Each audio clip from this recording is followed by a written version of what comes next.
Well, welcome to another episode of Low Gear, and I'm sitting on a Komatsu bulldozer. It's done 55,000 hours, this machine, and it's here at this quarry as a display of times gone by. But the reason I'm here is what we're going to do is, this is a big bulldozer for its time, but what we're going to do is actually look at a bigger one. You might remember this photograph from Series 2 of Low Gear when we were up at the Stockton coal mine looking at the operations up there. And what we're seeing here is a Caterpillar D9 between two Komatsu 575 super dozers. And you can't really call a D9 a small bulldozer, but it does give a comparison of the size of these super dozers next to it.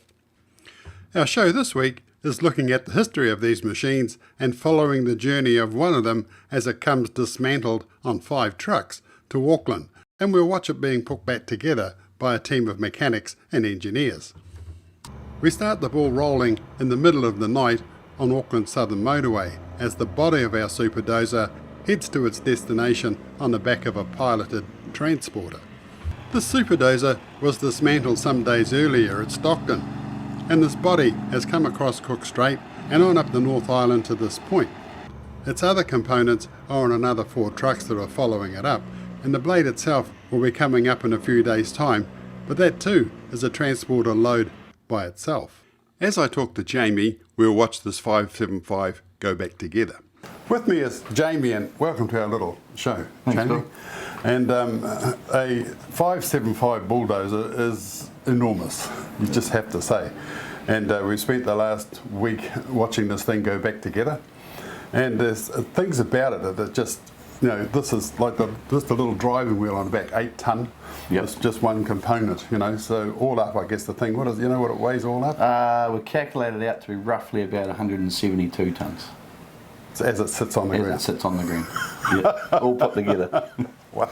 And down in Stockton, you had 2 of them. Yep, two 575 dozers. First one came in 2006, and the second one arrived in 2007. In 2006, work must have stopped the day that turned up. Oh, it would have, yeah, well, the work ended up starting. Right. And it was used for stripping. That was its job. Yep. Stripping a cap rock and large dozer push jobs. What's a large dozer push job? So to pull the overburden off to get it off the coal, they'd push the overburden and up to about 180 metres from where it was. Just look at this footage, folks. There's 2 of these things together, just pushing dirt. Yep. Together. So probably with the 2 dozers pushing dirt side by side, they were pushing somewhere around about 300 to 350 tonnes together in a tandem push. Yeah. And so when the first one turned up and it started its job, it was just 24-hour day, hot seated? Yeah, hot seated. With servicing through the day, you probably averaged out at 20 hours a day, 7 days a week. Wow. And the other one, when it came, it was the same? Exactly the same. They both worked 20 hours a day and stopped for refuelling, servicing twice a day. So this didn't belong to Stockton, it was a contractor who had the machines, and he was hiring them out, I suppose. Yeah, we had operators on it full time. So 3 operators? 4 operators. 4, okay. 4 operators. There'd be 2 operators on a day shift and 2 operators on a night shift. Wow. and at night time, I mean, there's not a great deal of light up at that Stockton, you know. No, they would just be working on the lights on the tractor. On the lights on the tractor, yeah. Wow, that's just unbelievable. Yeah, we're quite fortunate. The likes of Bart, he's done a lot of work on those machines in the past, and you know, put them together and dismantle them when we're doing maintenance on them and undercarriage changes. So knows where everything's got to go and well versed in what's required in it. Do you get a book when you buy your bulldozer? Here's the book on how to take it apart and how to put it back together. So there's an assembly book. Oh yeah. And so the easy scenario is it's pages 1 to 40. Yep. And then when you want to disassemble it, you start at 40 and go back to 1. Now the stripping. I mean, I just got to get my head around stripping. It can be anywhere between 10 metres and 50 metres deep. Okay. Yep. And that's all got to be pushed off. It's all got to be moved off.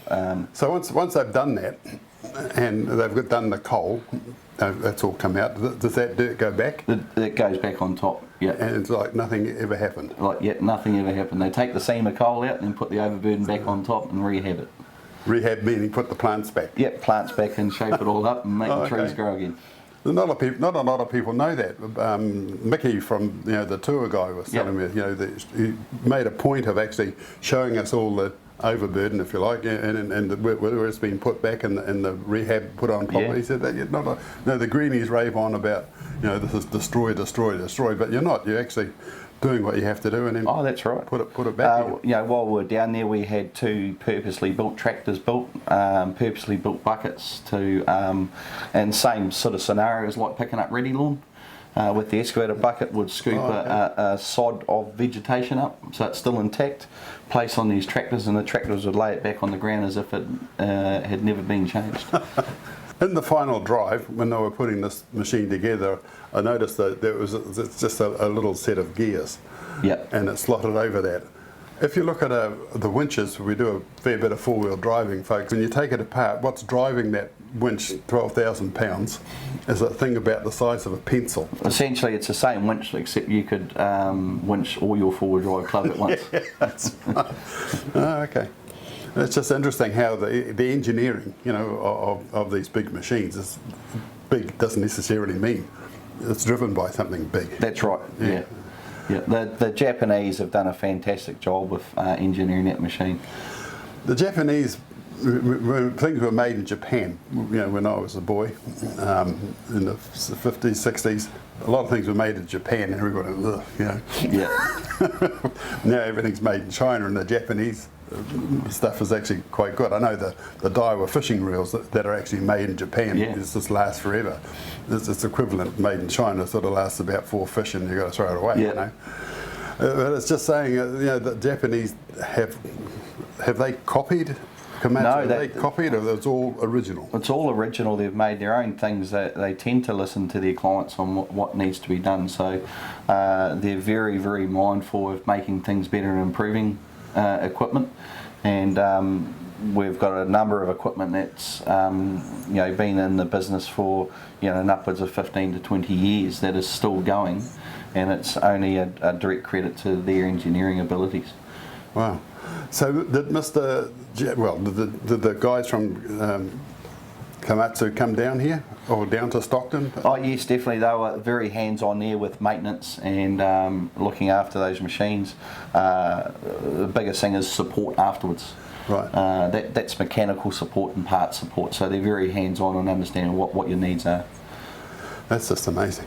If I turn up here for a job driving a bulldozer today, my first job is to go and learn how the blade works, I suppose, is it? Or Probably learn how to clean it first. That's right. You're on the bottom, boy. Here's your broom. But yeah, the training side of it is there's a lot of intensive paperwork to start with. Learning what the machines do. The most critical parts are knowing how to pre-start the machines, where the oils and waters and stuff like that is, where to check them, what those levels are, checking all your cap bolts, your track where your rollers, checking for cracks, your wear on your blades. So this all happens before you start the thing? Before you start thing, every day. Good God. So how long's that, an hour? That takes probably around about 10-15 minutes. Oh, okay. So how do I know there's a crack in the blade that wasn't there yesterday? And that's from checking. So you'll go around, guys do visual checks in the mornings. They'll do a visual check if they hop off at smoker time, a quick walk around your machine, second smoke in the day and at the end of the day. And that's all recorded on a pre-start sheet so everybody knows. Oh, okay, so next guy goes, oh yes, that's check, that takes. Yep. He has to do his own checks. Yeah, he has to do his own checks, and the maintenance crew get those sheets and they go through and they program them when it needs to be. So you said they were serviced every day, during the day? Pretty much. The servicing side of things was checking all your oils and waters, checking your levels, checking your wear, checking your GET, so that's your cutting edges, your ripper boots and that on the machine. And then after that it needs to be fueled. It takes 2,100 litres of fuel and grease. Sorry, obviously. I didn't hear that, sorry. 2,100 litres of fuel, which you will burn in a shift. Yeah. So once those guys fill those up, they fill up with grease also, and it's checked by the serviceman going around and checking it, and then he'll do as a visual check on the machine also. When you put the blade forward to do a bit of digging, how far down can that blade dig? About 1.6 metres it can get really? down to. Yep. Yep. And the ripper? And the ripper's about the same. It's about 1.7, I think, and it depends on the configuration. You can lengthen it and shorten it. It's got holes at certain segments, and you can lengthen or shorten, depends on the rock that you're going through. And it does it. The strength in that ripper is just. Oh, it is very strong. Nothing can stop it. No, not at all. Then you see some of these big graders going along, and they've got 3 rippers sitting out the back. This has only got 1. Yeah. Yeah, probably 2 would slow it down a bit. Yeah, it would definitely do, and you'd have to run it through a lot softer ground. Oh, righto. Yeah. But 1, anything, bulletproof. Yep, that's right. And it didn't come with a ripper. Was the rippers put on afterwards? Yes, the dozers were, the 575s came out as a super dozer or a super ripper. The super dozer obviously has the big blade that you're seeing there, and has a counterweight on the back, and has different final drives, which were those 8-ton final drives that we're looking at. Those slightly smaller. The super ripper comes with the ripper box on the back, different final drives, and a smaller blade.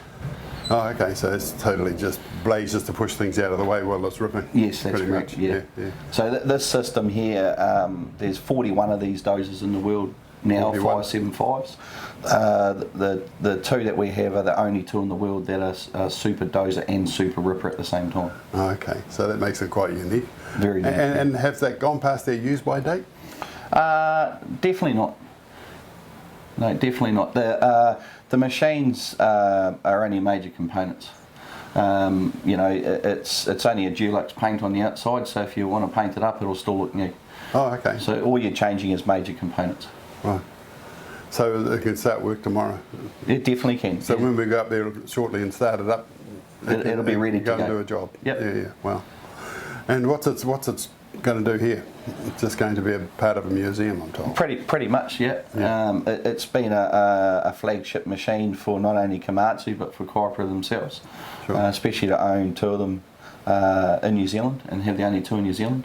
Not many, with 41, and where they have to go in the world, there'd only be one in this country, 1 in that country. Not many would actually have 2. No. There's not a lot of companies out there that own 2. So it is quite significant, and we're quite fortunate that it's going to be able to be seen. Yes. So how can people come and see this? Invitation or sort of? At this stage, it'll be now that we've got it together, we'll set it up in an area it's accessible for people to see it. Yeah. Wow. Later on in the year, folks, we're going to be doing a contractor's tour. We'll be looking at bulldozers and contracting equipment, drag lines, and there's a couple still working. This machine, if you'd like to come and see that with us, it'll all be on this tour. So watch our webpage, www.lowgear.co.nz for that information. But it'll be a great 7 days looking at New Zealand's history in terms of contracting. You better come with us too, Jamie. Yeah, lots to see. Yeah. Well, as you probably know, my new book, Talking Trucks, is now available, and you can get your copy just by going to my webpage at www.lowgear.co.nz. And if you can't get hold of me, maybe just give me a call, 027 277 0717. It's 280 pages of the history of New Zealand trucking, going all the way back to the 1900s, the 1920s. They even had electric trucks in the 1920s, the 30s, back in the day when they had wooden stock crates and things were a bit more manly, I suppose you'd say, back then, the 40s through the war. After the war, the GMCs came, and the 50s, the Commas, the R190s, the logging, and it's all in this book. So a great little history of the New Zealand trucking scene through the ages. So, as I said, to get your copy, go to the webpage, www.lowgear.co.nz, and you can buy your copy there, or just give me a call, 027 277 0717.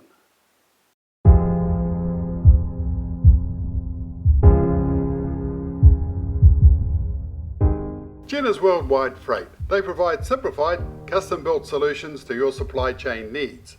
Their 37 years of experience and their team of experts find the answers to your freight challenges. They work hard to understand what matters most to you and your clients. Check them out at www.jenners.co.nz. That's www.jenners.co.nz. Out West Tours operate out of Westport on the coast and take tours up to the Stockton coal mine. They also do tours into John Curry's spectacular valley and for the more adventurous, a 4x4 trek into the Mackley. So get a group together, give Mickey a call on 0800 688 937. That's 0800 688 937. Here's the 575 Super Dozer put back together, and it's in working order, ready to go. Going past on the other side of it is the modern Caterpillar D8, just to give you a sense of how big this machine really is. It looks like it's just multiplied.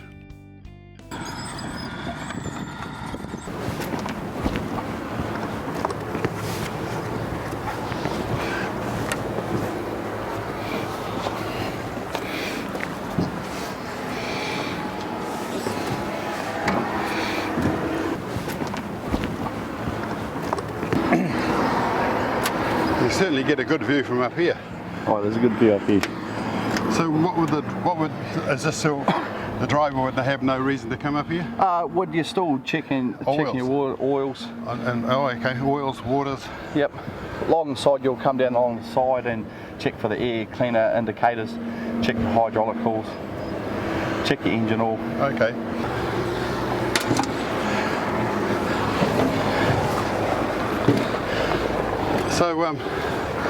So like a boat, there's plenty to hang on to. Plenty to hang on to. Yeah, that's You've got to maintain 3 points of contact on a machine like this because you're so high. Yeah, sure.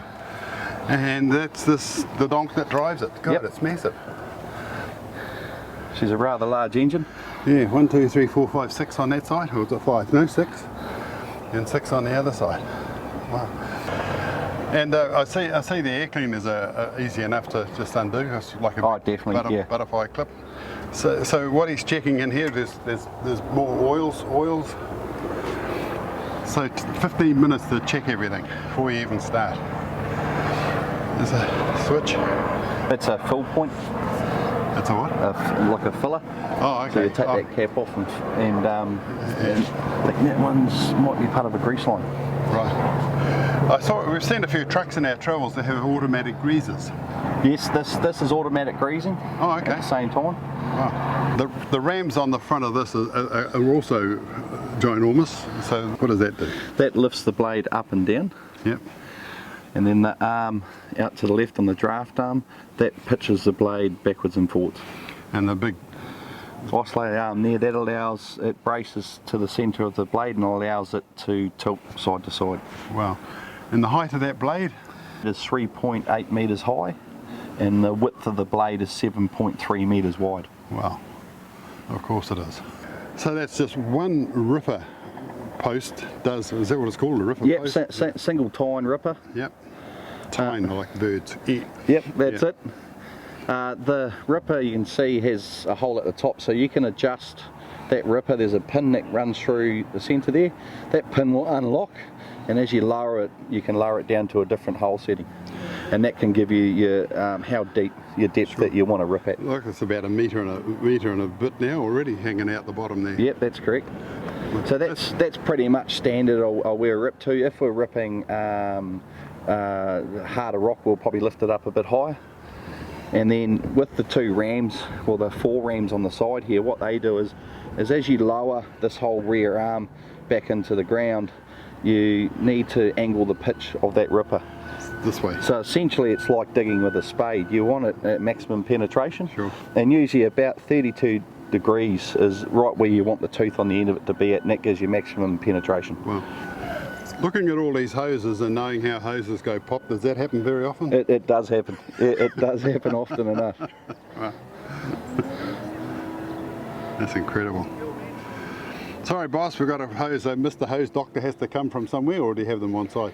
We at Stockton we had our own 20-foot container full of hoses and our own swage machines because you know, due to its location it's a lot harder to get your hose doctors up onto site, so we'd have to have a lot of stuff on hand because you're running 24 hours a day 7 days a week. You need to be able to do that work straight away. Wow. And you can't afford these machines to be sitting idling because of a $200 hose. No. I'd hate to ask what the hell the hourly rate was for these things. You don't want to know. No. I know that crane that was lifting the, no, was it that one? Or no, it was one of the very big cranes is $60 a minute. Yep, that's right. Yeah, That'd be absolutely correct. Wow. $60 a minute, it's only money. Well, with the work that was put in front of these machines, they had to be working all the time. Yeah. They need to be working all the time because, you know, when you're selling coal is sold months ahead of when it's required. Then the production team has to work out their scheduling on how much overburden they have to move to get to the coal, to get it processed onto a train and then to the ports for onto a ship. To where it's got to go so it's on time. That's right. That's a lot of workings out for somebody, isn't it? That's right, and you could be removing overburden 6 months ahead of that coal shipment going out. Wow. It's still a big machine. Let's see if we can start it. That's right. Well, Jamie, let's see if it goes. See if those Bill. engineers did a good job. Yes, Bill, this is the blade control here. This is your up and down on your blade, controls your pitch inside the side. This is the ripper at the rear of the machine. This controls up and down, and the pitch or the ripper at the back. This is the left track control, this is the right track control. This is the accelerator, and this here is the gear lever for forward and reverse. Pedals of your brake and your decelerator, and this nice big bar here is your footrest.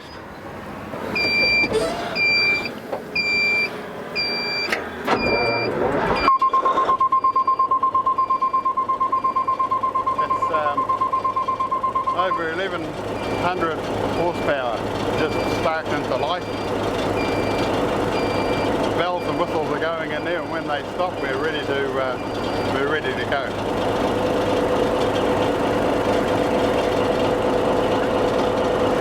So you can't give it a rev without something happening.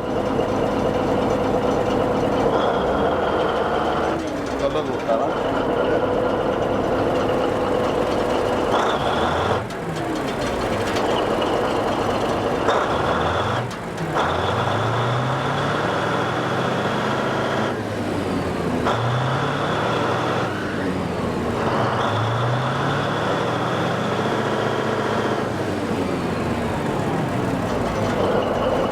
All you can say is wow.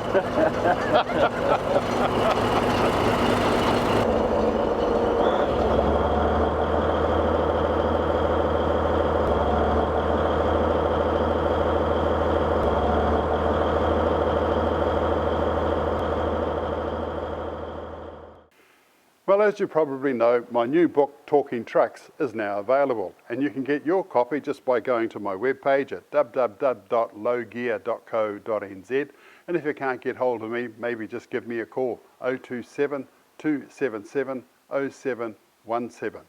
It's 280 pages of the history of New Zealand trucking, going all the way back to the 1900s, the 1920s. They even had electric trucks in the 1920s, the 30s, back in the day when they had wooden stock crates and things were a bit more manly, I suppose you'd say, back then, the 40s through the war. After the war, the GMCs came, and the 50s, the Commas, the R190s, the logging, and it's all in this book. So a great little history of the New Zealand trucking scene through the ages. So, as I said, to get your copy, go to the webpage, www.lowgear.co.nz, and you can buy your copy there, or just give me a call, 027 277 0717.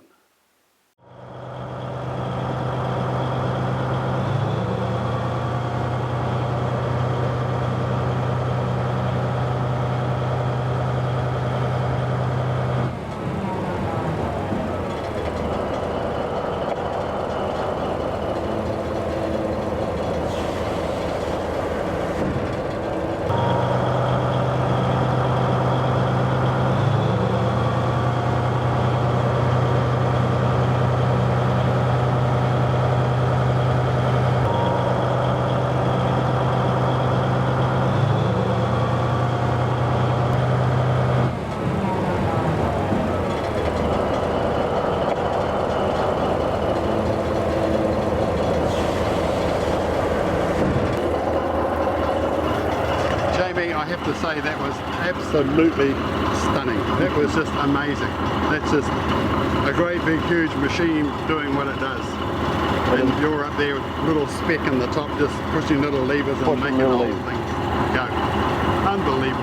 Absolutely unbelievable. Is there a chance I can get up and move it 3 inches? We certainly can. Excellent news. I'm going to give this a go, folks.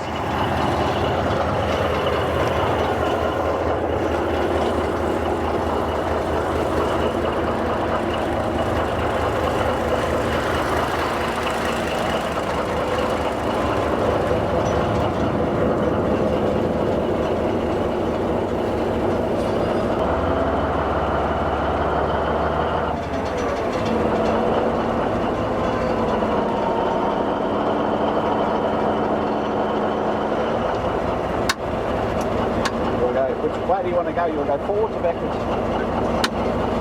Yep. Only one. I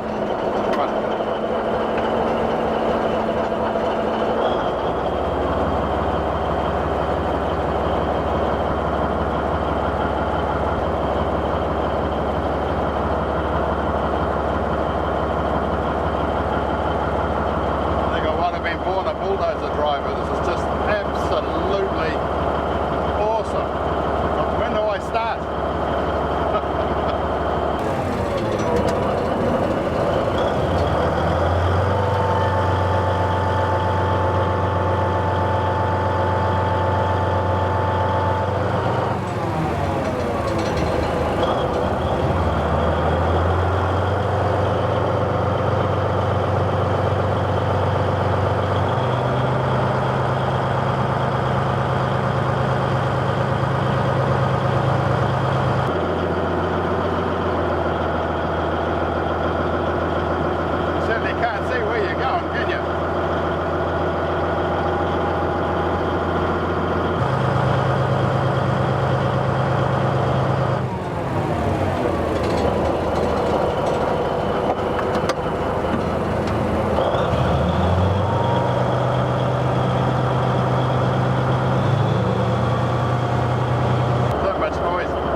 Amazing.